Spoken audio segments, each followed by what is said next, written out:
on his graduation day. Kyle, what time is it? 8:30? Yeah.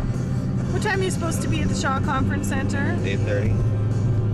And why are we just driving in on the Yellowhead right now on 187? Because you wouldn't let me go faster than 140. Oh, and when did you tell your mom? Don't worry. When did you tell your mom that you had to be at your graduation ceremony? When did you tell her? At what time? 7:45. Am I going to 10 to 8. Am I going to that lane there? Sure.